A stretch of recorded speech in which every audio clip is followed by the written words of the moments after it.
Event up at Doomben is named after Jim Roberts. He is retiring from his post at the BRC. He has been a great part of their team for over 15 years, and he officially will end his career this weekend. It began all the way back in 1987 after a 1-minute job interview at a Saturday night backyard barbecue.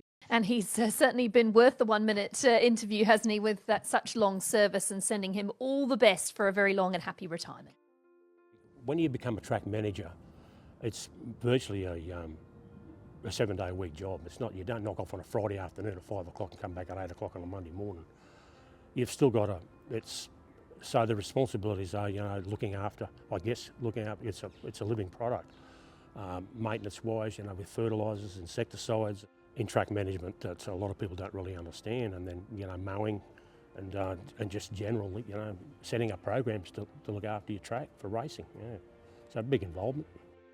He certainly is well respected, not only by his colleagues but by his peers across the industry, particularly around Australia. So he was voted Racecourse Manager of the Year by his peers, but a good man to be around, very humble and great fun.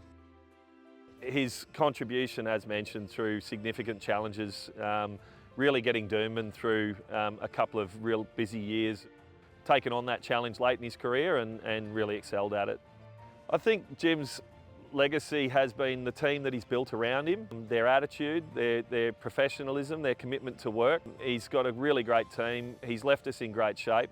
We've got a very good management team that really care about their workers, and I guess that's really important. If you had somebody or some companies that don't really care about their workers, then you don't get good results. If you look after your workers, you get good results, and that's always been my theory with my staff. And looking after those guys, you get good results on the ground, as it were. So I think that's one of their biggest assets, and it's been a great club to work for. I've never had any problems. I've been given the free rein to look after the tracks. My board of management and senior leadership team have sort of let me do my own thing without too much intervention. I've always had budgets to work with, and so without that help and support, I would never have been able to do half the stuff I did. So, and I guess even my own management team, with their staff and everything, they've just been so great. And I guess if you don't have that backup by your staff and you don't look after them, you can't be as good as they make you look good sometimes.